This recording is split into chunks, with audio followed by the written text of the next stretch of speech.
Hello everyone, আসসালামু আলাইকুম। Welcome back to Maha's kitchen. আজ বানাবো শাহি টুকরা, যা খুব অল্প ইনগ্রিডিয়েন্টস দিয়ে বানিয়ে নেওয়া যায়। এটাকে শাহি ডিজার্টও বলা হয়ে থাকে।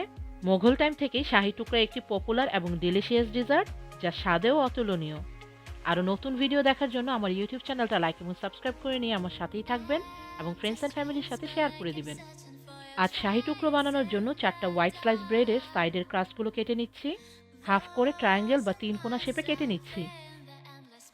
আপনারা পছন্দ মতো যে কোনো শেপ দিয়ে নিতে পারেন বা ব্রেডের ক্রাস্ট সহ অ্যাড করতে পারেন।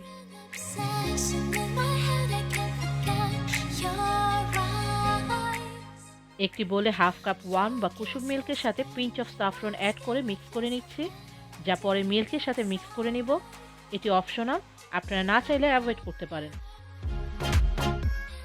একটি প্যানে অ্যাড করে নিচ্ছি 1 টিস্পুন ঘি। অ্যাড করে দিচ্ছি 1 table spoon slice almond nut এবং 1 টিস্পুন পিস্তাচিও নাট।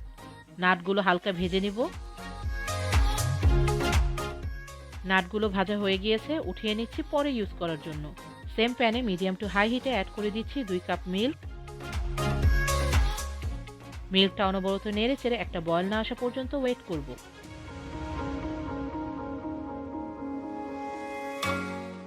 মিল্কে বয়েল এসে পড়েছে, এবার অ্যাড করে দিচ্ছি half cup condense milk. Condense মিল্কের পরিবর্তে চিনিও অ্যাড করতে পারেন বা স্বাদ মতো মিষ্টিটা অ্যাড করে নিতে পারেন। কনডেন্স মিল্কটা ভালো মতো মিক্স করে নিব।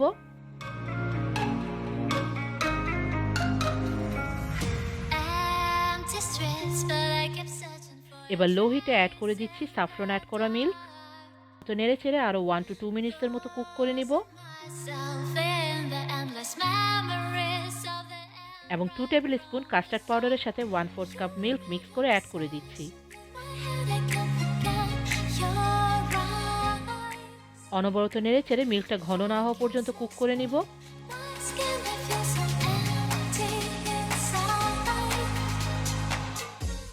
এবার অ্যাড করে দিচ্ছি ভেজে নেওয়া নাটগুলো এবং 1/4 টিস্পুন এলাচের গুঁড়া।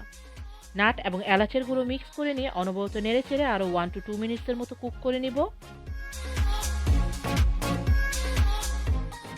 মিল্কটা ঘন হয়ে গিয়েছে, আর ঘন করব না, ঠান্ডা হলে মিল্কের ক্ষীরটা আরও ঘন হয়ে যাবে। এবার মিল্কের ক্ষীরটা সাইডে রেখে দেব পরে ইউজ করার জন্য। একটি সেপারেট প্যানে মিডিয়াম টু হাই হিটে অ্যাড করে দিচ্ছি 1 কাপ পানি, হাফ কাপ সুগার এবং 3টা এলাচ। সুগারটা মেল্ট হয়ে একটা বয়েল না আসা পর্যন্ত ওয়েট করব। এই শিরা বানানোর জন্য পানি থেকে চিনির পরিমাণটা হাফ হবে।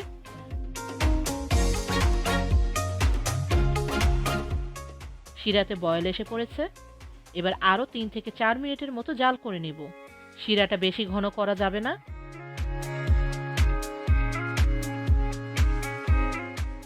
শিরাটা হালকা ঘন হয়ে গিয়েছে, এবার নামিয়ে নিব। একটি প্যানে মিডিয়াম টু হাই হিটে পরিমাণ মতো ঘি অ্যাড করে নিয়েছি। এবার কেটে নেওয়া ব্রেডগুলোকে ঘি দিয়ে ভেজে নেব।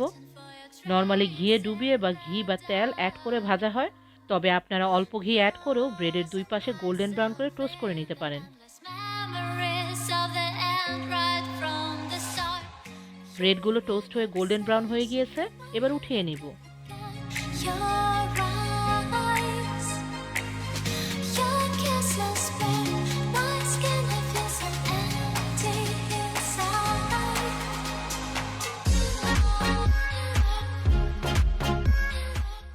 ব্রেডগুলো ভাজা হয়ে গিয়েছে, এবার ব্রেডগুলো বা চিনি শিরা যে কোনো একটা গরম থাকতেই ব্রেডের স্লাইসগুলো চিনি শিরায় ভালো মতো ডুবিয়ে উঠিয়ে নিব।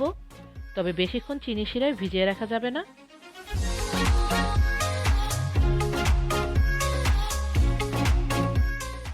একটি সার্ভিং ডিশে ব্রেডের স্লাইসগুলো সাজিয়ে নিয়েছি। এবার মিল্ক মিক্স বা মিল্কের ক্ষীরটা ব্রেড স্লাইসের উপর দিয়ে দিচ্ছি। আপনারা ক্ষীরটা ঠান্ডা করেও পছন্দ মতো কম বা বেশি অ্যাড করে নিতে পারেন। রেডি হয়ে গেল শাহি টুকরা। উপরে কিছু এক্সট্রা নাট দিয়ে পরিবেশন করে দিলাম। এটি একটি শাহি ডিজার্ট, যা ঠান্ডা বা গরম দুইভাবেই খেতে ভালো লাগে। আশা করি আপনাদের ভালো লাগবে। ভালো থাকবেন সবাই। আল্লাহ হাফেজ। Thanks for watching my video. আশা করি আপনাদের ভালো লেগেছে। যদি ভালো লেগে থাকে লাইক করুন এবং সাবস্ক্রাইব করে আমার সাথেই থাকুন। বেল বাটনে ক্লিক করে নতুন আপডেটের অপেক্ষা করুন। থ্যাংক ইউ সবাইকে।